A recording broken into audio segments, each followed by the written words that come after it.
오늘부터 6주 동안 교회의 재구성을 위해 은혜 50년, 사명 50년을 위한 교회의 재구성. 이대로 50년을 갈 수는 없잖아요. 뭔가 변화를 주어야겠죠. 그래서 나쁘다는 얘기가 아니라 새로운 재구성이 필요하여서 앞으로 6주 동안의 교회 재구성에 대한 중요한 말씀들을 합니다. 오늘 첫 시간으로 사명 50년 글로벌 미션 센터 건축 함께 지어져가는 교회라는 제목으로 설교 말씀을 전합니다. 건축을 합니다. 글로벌 미션 센터를 건축합니다. 명칭은 왜 글로벌 미션 센터일까? 글로벌이라는 단어가 영어죠. 그 지구의 또는 세계적인이라는 뜻입니다. 이 글로벌이라고 하는 단어는 국가에 매여 있지 않습니다. 예수님은 선교를 말씀하실 때 로마 또는 이스라엘 이런 국가적인 행정 명칭, 이런 국가적인 명칭으로 말씀하지 아니하시고요. 온 인류를 상대로 하여서 민족의 개념 속에서 선교에 대한 말씀을 하십니다.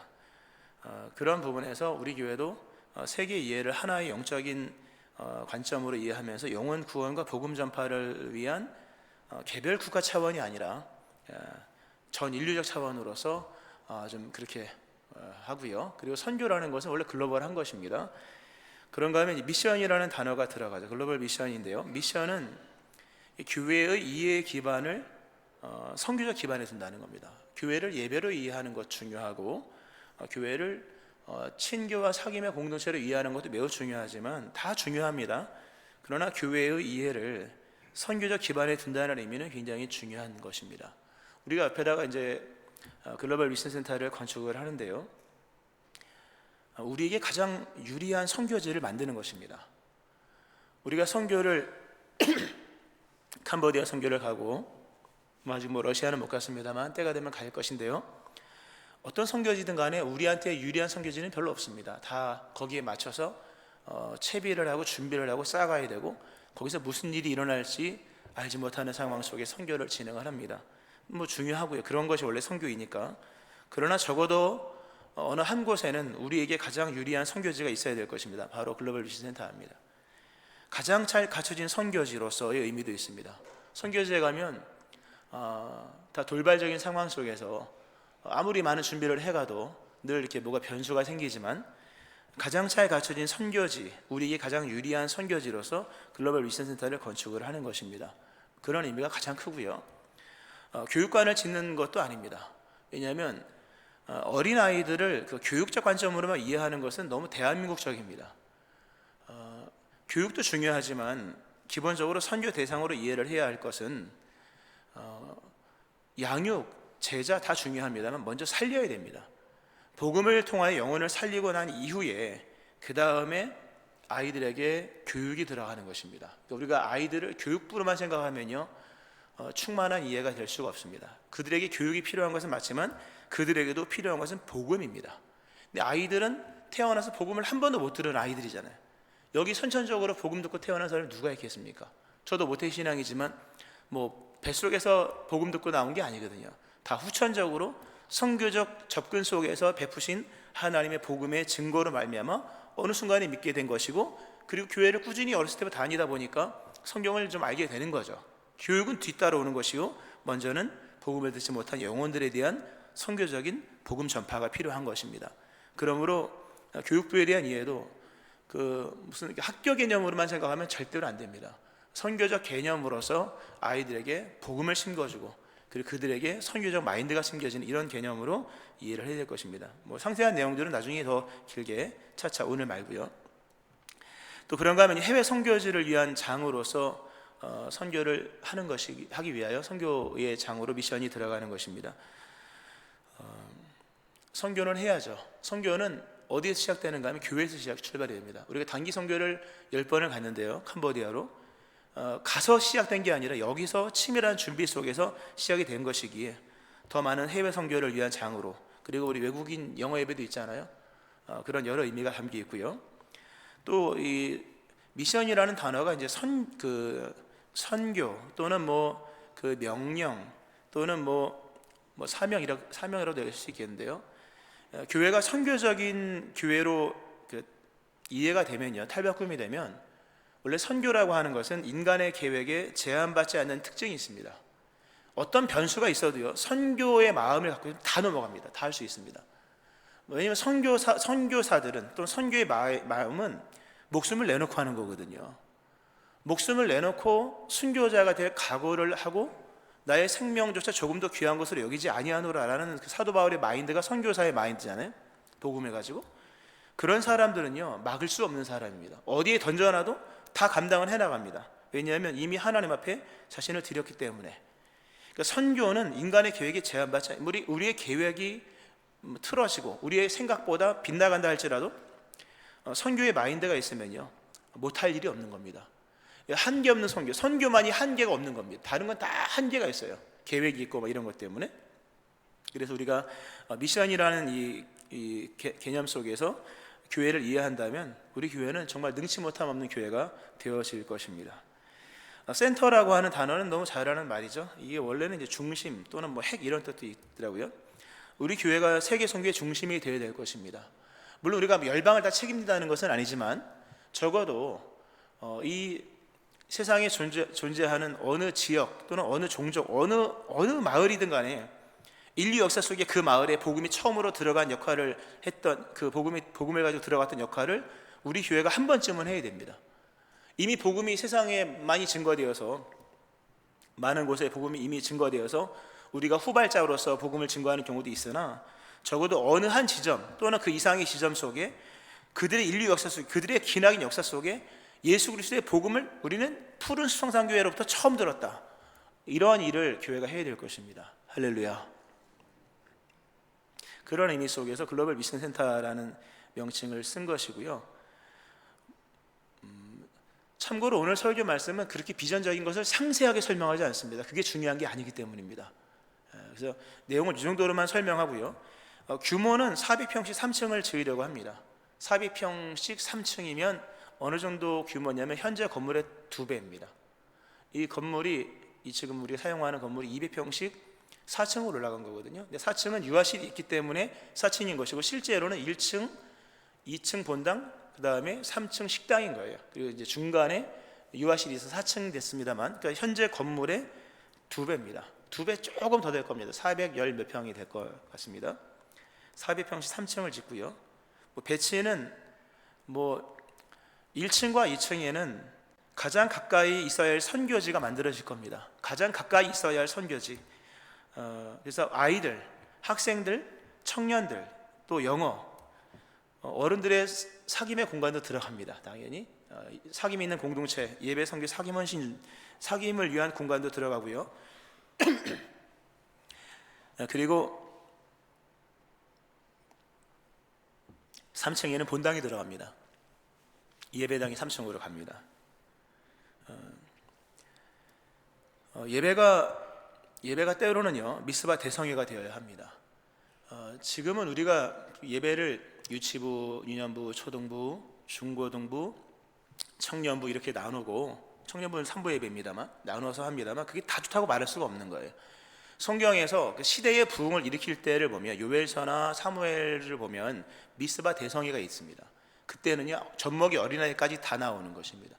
함께 모여서 드리는 예배가 나눠서 드린 예배보다 더 큰 영감, 은혜, 권능이 많은 예배일 수 있는 것입니다. 그래서 미스바 대성회가 가능한 예배당을 만들고 거룩한 뿔라파를 불었을 때 함께 모여서 예배할 수 있고 함께 그리스도 예수의 군사로 모일 수 있고 기도할 수 있는 그런 자리가 필요합니다. 물론 지금도 이 자리도 적지 않습니다만 그런 자리를 만들 것이고요. 그래서 본당이 3층으로 갑니다. 말씀드립니다. 분명히.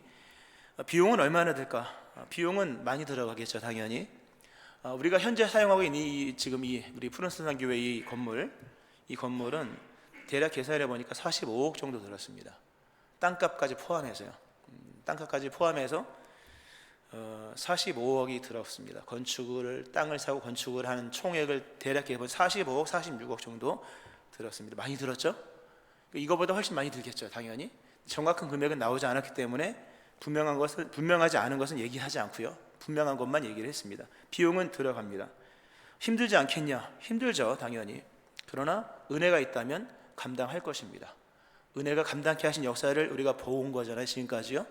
여유가 있어서 여기까지 온 게 아니라 은혜가 있었기 때문에 여기까지 온 것이라면, 하나님의 은혜가 있다면 능히 감당할 수 있을 것이며 거룩한 뜻이 있는 곳에 역사가 있을 것임을 믿고 나가는 것입니다. 이렇게 글로벌 미션 센터에 대한 건축의 말씀을 드리고요. 지금부터 드리는 말씀들은 다 감동에 관한 말씀들입니다. 비전이라기보다는 감동에 관한 말씀. 비전 제시는 좀 전에 다 했습니다. 짧습니다만 다 했고요. 오늘 설교 제목이 함께 지어져 가는 교회인데요.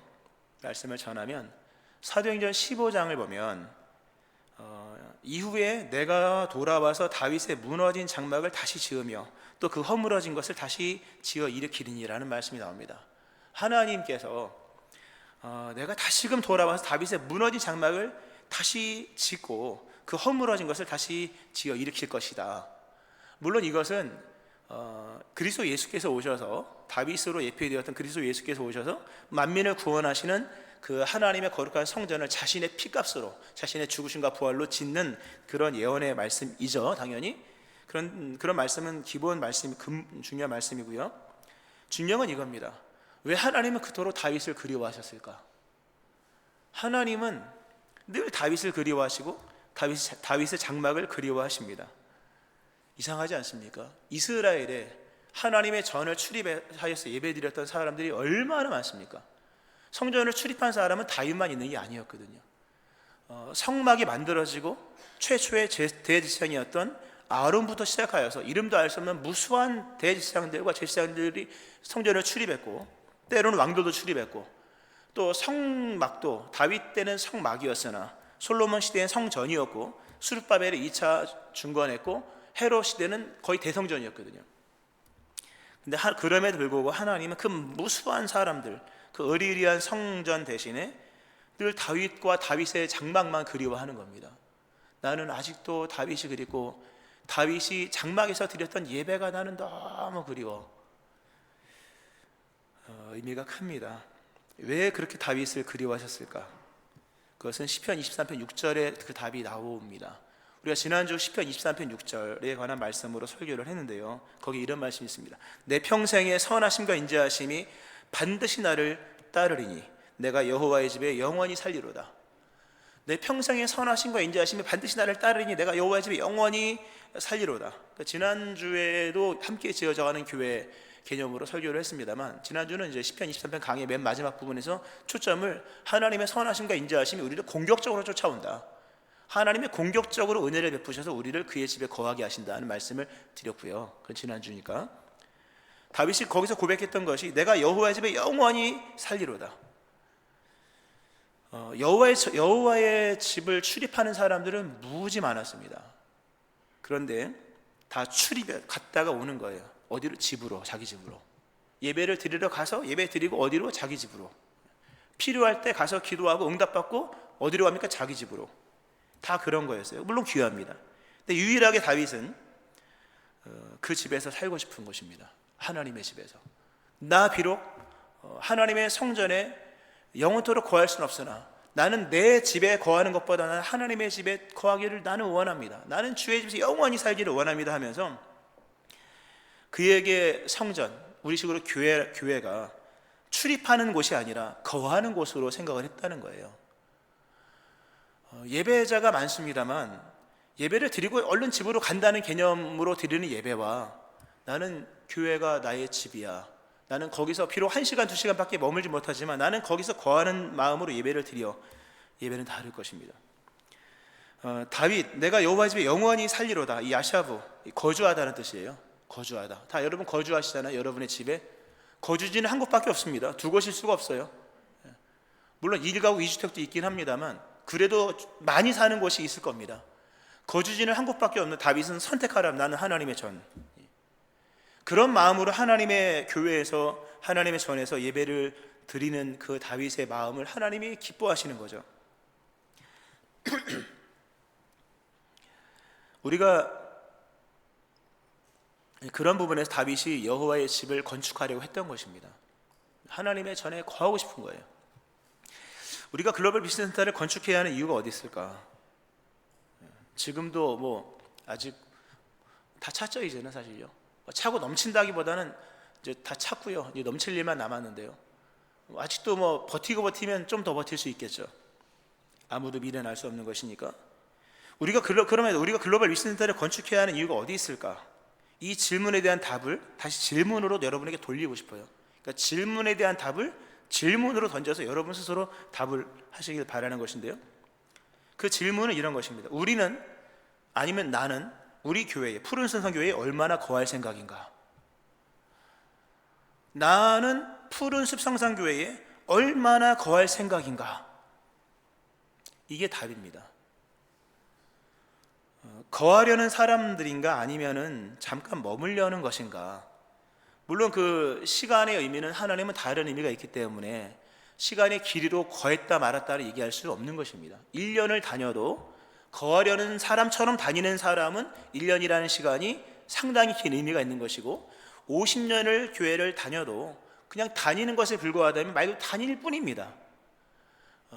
나는 그러면 시간으로 얘기할 수 있는 것은 아니지만, 이해를 돕기 위하여 나는 우리 교회에, 푸른선 교회에 얼마나 거할 생각인가?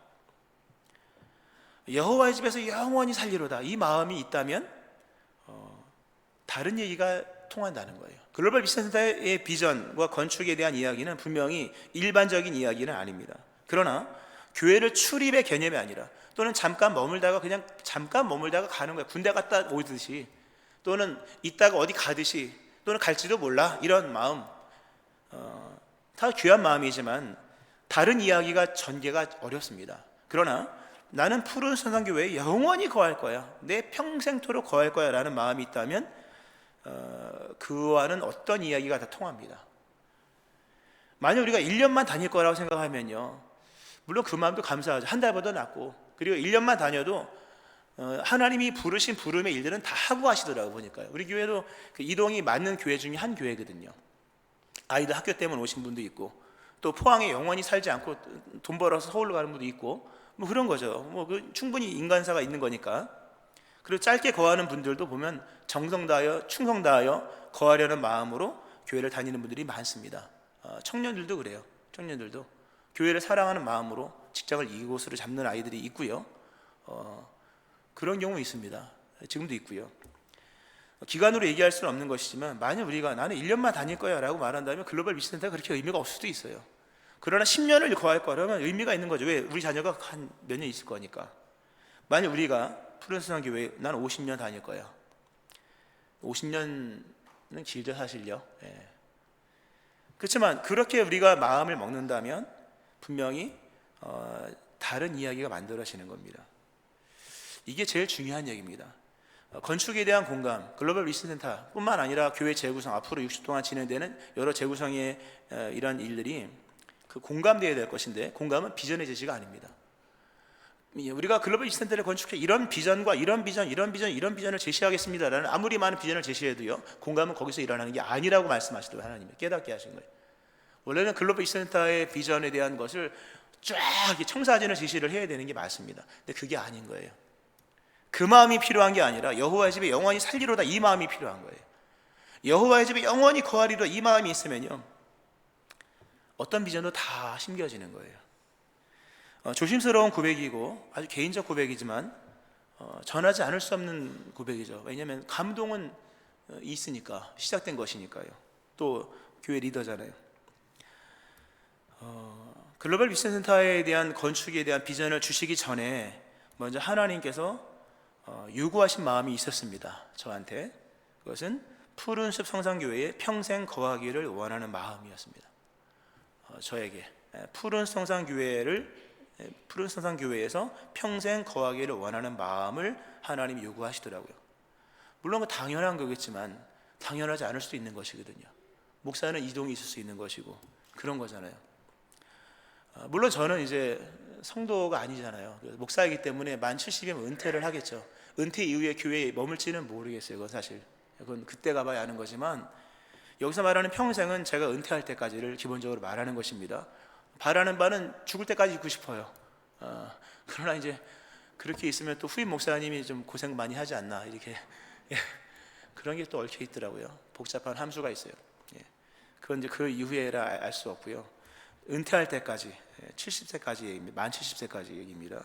물론 그것도 하나님이 하셔야 될 일이지만, 하나님께서 글로벌 미션센터에 대한 건축에 대한 마음을 막 부풀려 주신 것이 아니라 평생 푸른 순환교회에서 목회하기를 원하는 마음을 주셨고요. 조심스럽지만 그 마음에 이제 순종을 했습니다. 평생 여기서 목회를 해야겠다. 물론 그 기도는 그 강원도에 목회할 때부터 드렸습니다. 개인적인 얘기지만 거기서 이제 기도했던 내용이 평생 두 교회에서만 목회하게 해달라. 강원도에서는 뭐 영원토록 아닌 것 같더라고요. 보니까 거기는. 근데 어딘가는 모르지만 거기는 두 번째는 끝까지 가는 거다, 이런 마음을 주셨는데 그 마음을 요구하셨고 그 마음에 대한 순종을 했습니다. 그리고 나서 신기한 마음이 들었습니다. 신기한 마음. 어떤 마음이냐 하면요, 나뿐 아니라 내 자녀도 푸른 성산교회에 평생 거했으면 하는 마음이 들더라고요. 제가 푸른 성산교회에서 평생 있겠습니다라는 마음을 갖고 나서부터 신기한 마음이 드는데, 나뿐 아니라 내 딸과 내 자녀도 우리 푸른 성산교회에 평생 거했으면 하는 마음이 듭니다. 그리고 그 마음이 계속 이어지는 게 우리 자녀뿐 아니라 우리 후손들과 우리 혈족뿐 아니라 더 많은 아이들, 더 많은 사람들이 푸른 성산교회에 거했으면 하는 마음이 들었습니다. 주님 오실 때까지 푸른 성산교회가 복음 안에 거하고, 그리고 복음 안에 거하는 푸른 성산교회 안에 더 많은 아이들이 뛰놀고 자라나며 많은 중고등학생들이 예수님을 주로 영접하고, 대부분 그때 영접하거든요. 주를 영접하고 그때 찬양이 시작됩니다. 뿐만 아니라 많은 청년들 하나님을 열렬히 찬양하고, 그리고 자신의 삶이 주님 앞에 온전히 쓰임받기를 눈물로 드렸던, 눈물을 가장 많이 흘릴 때 중에 하나는 청년이잖아요. 삶을 드리면서 그런 청년들이 많아지기를 바라는 마음이 생겨지고, 또 뿐만 아니라 많은 성도님들이 구원을 받으며 구원의 감격과 자원하는 마음으로 하나님을 예배하고 구원받는 무리가 더해지고 하는 이런 마음들이요 계속 흘러가는 거예요. 참 신기한 일이었습니다. 계속 지금도 흘러갑니다.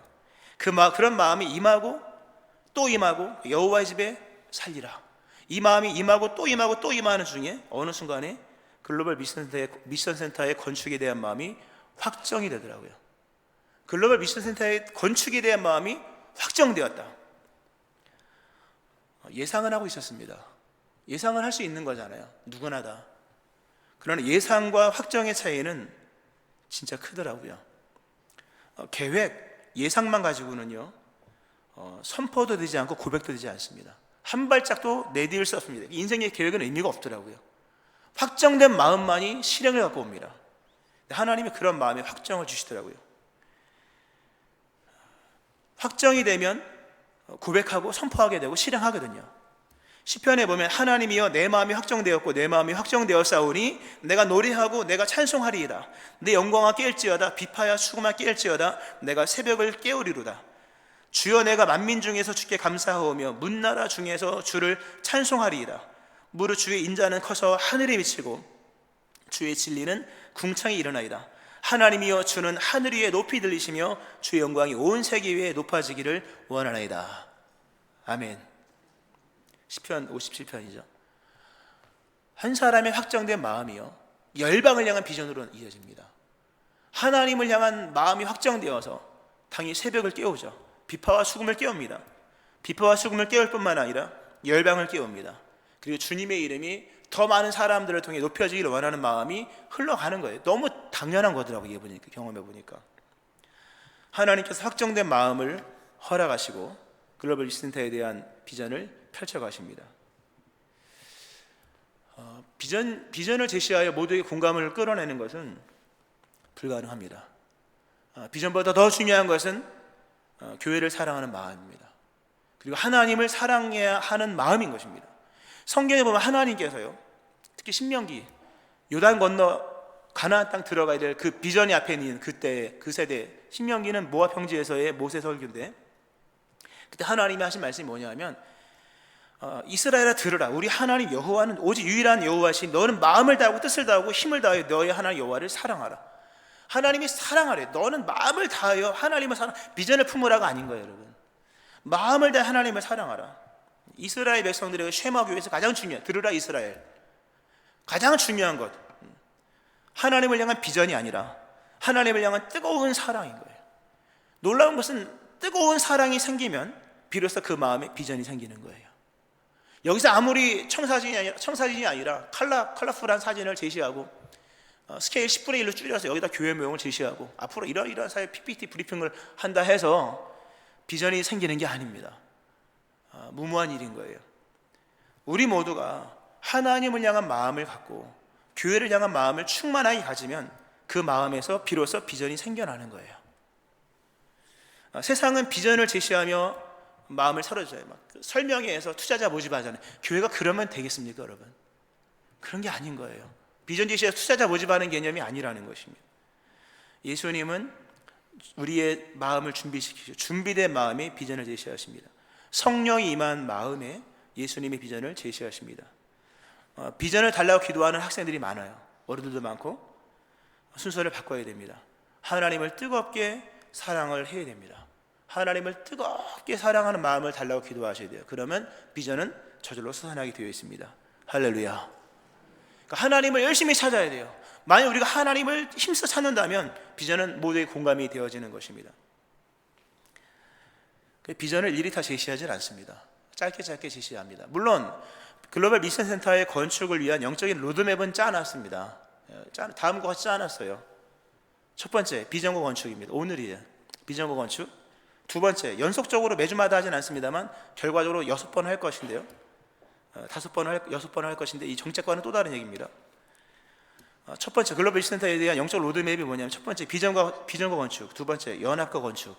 세 번째, 사명의 시작과 건축의 시작. 네 번째, 참여와 건축. 다섯 번째, 우리 안에 세워지는 교회. 여섯 번째, 건물과 글로벌 미션 센터. 6가지 측면으로 글로벌 미션 센터의 건축에 대한 공감과 비전을 안내할 것입니다. 제시한다고 안내할 것이에요. 그렇게 나중에 하나씩 전개할 겁니다. 그런 로드맵은 짜놨습니다만 그러나 공감이라고 하는 부분에 또는 참여라는 부분에서 그것은 하나님이 하실 일입니다. 성전 건축에 대한 느헤미야의 내용을 보면요, 거기도 성벽을 중건한 것인데요, 느헤미야가 감동을 받아요. 그래서 성벽을 중건하는데 느헤미야는 성벽 중건을 계획할 때 몇 명이 동참할 것인가 또는 얼마나 많은 사람이 참여할 것인가에 대한 계획을 세워놓지 않습니다. 흥미로운 것은 건축을 다 마무리하고 난 이후에 함께 동참했던 사람들의 이름을 뒤에다 적어요, 나중에. 근데 공통점이 있었다. 그들은 모두가 감동받은 사람이었다는 거예요.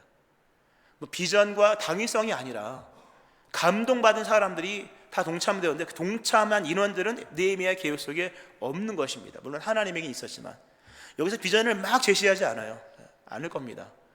그러나 어느 순간엔 깨달을 것이고 나중에는 이게 이거였어라는 것은 분명히 보게 될 것입니다. 그러나 성령께서 교회를 사랑하는 각 심령 속에 감동을 주시는 역사가 있을 것이라고 저는 확신을 합니다. 할렐루야.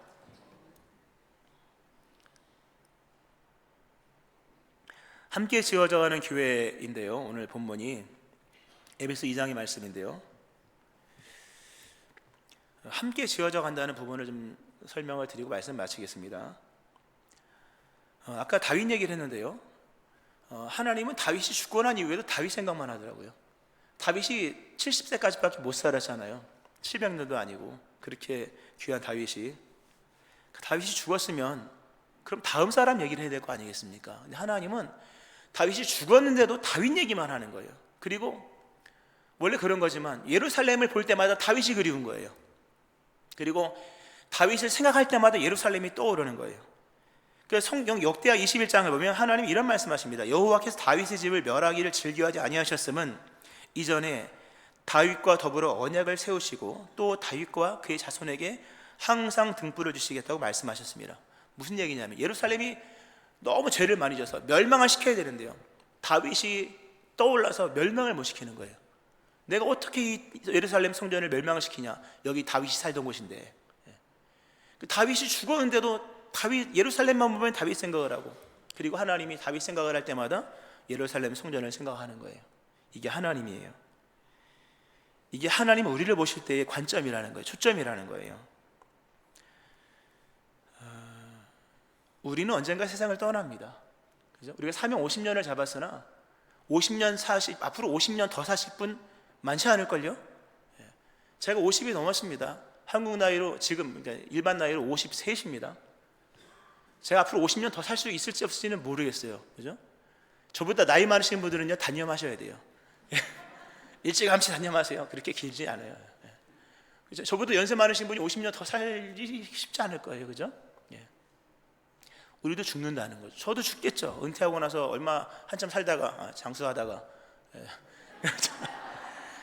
너무 빨리 죽고 싶진 않은 것 같아요. 언젠가 죽겠죠. 그러면 이제 저는 사라지는 거예요. 근데 하나님에게는 안 사라진다는 거죠. 하나님이 푸른 성산교회를 보실 때 교회만 보시는 게 아니라 기억이 떠오른다. 누구에 대한 기억이? 여러분에 대한 기억이 떠오르는 거예요. 저는 죽어서 언젠가 없어지겠죠. 흔적도 없어지겠지만 하나님은 우리를 다윗처럼 생각하시는 거죠. 푸른 성산교회를 생각할 때마다 나는 그 성도를 생각한다. 나는 너를 생각한다. 그리고 나는 너를 생각할 때마다 교회가 생각이 난다. 이 아름다운 장면이 우리 교회에 있어야 될 줄로 믿으시기 바랍니다.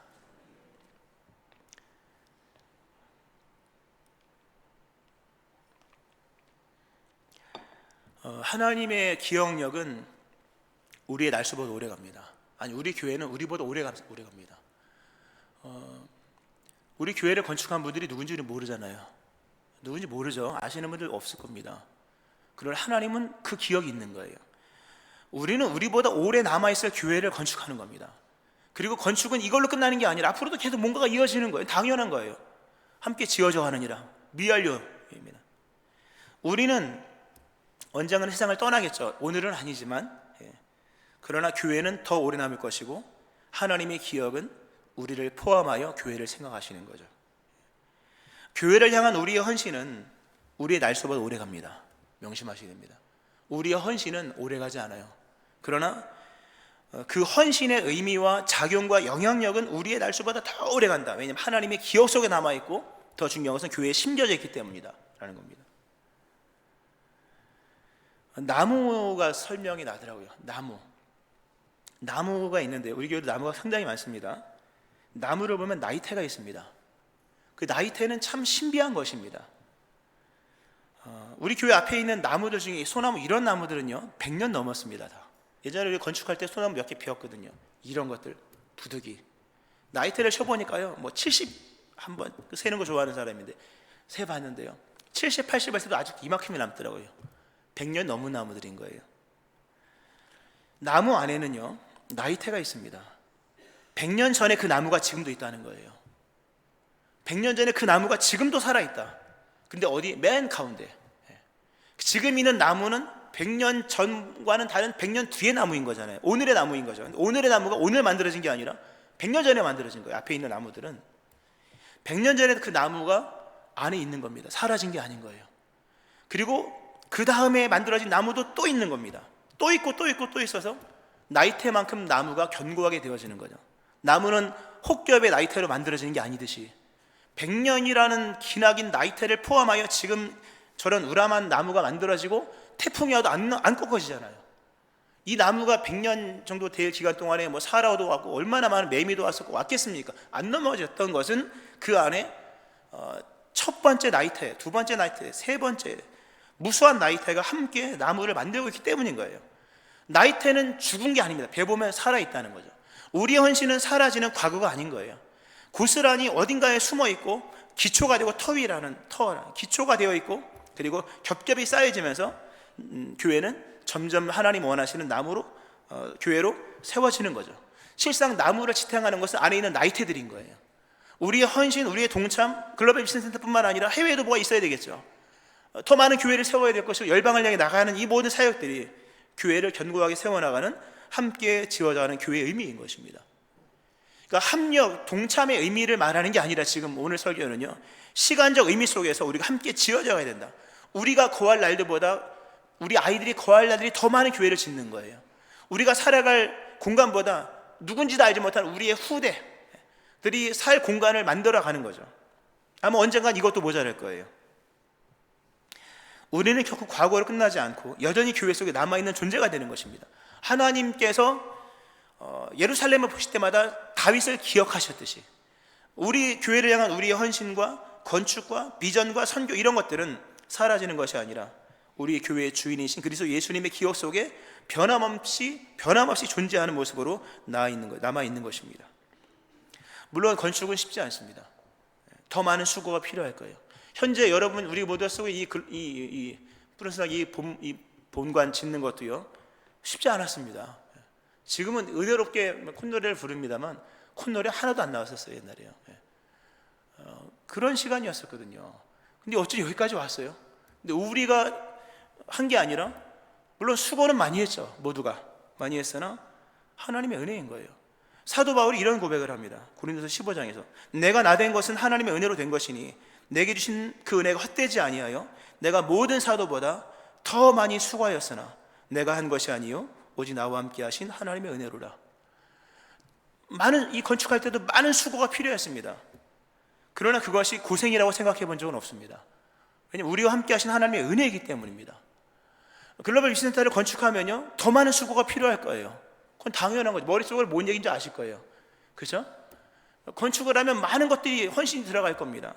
그러나 그것이 불행이라고 생각하지 않습니다. 그것은 우리와 함께 하신 하나님의 은혜입니다. 할렐루야. 하나님의 은혜인 거죠.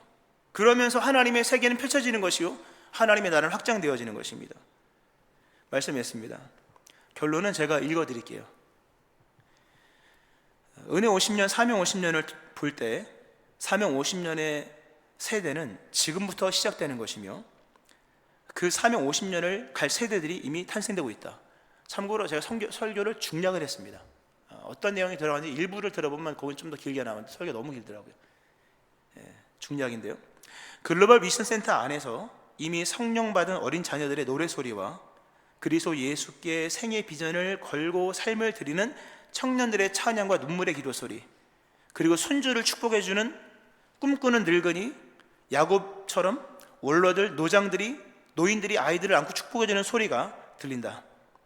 온 세대가 함께 모여 주를 예배하고 교육뿐 아니라 선교를 가르치고 선교사로 자원하며 선교사를 파송하는 이러한 글로벌한 선교의 일들이 이미 일어나고 있음이 들린다. 사명 50년간 있을 하나님의 위대한 일들 역시 지금 이미 시작되었다. 하나님께 영광을 돌린다. 할렐루야. 행하실라 하나님께 영광의 박수를 올리겠습니다.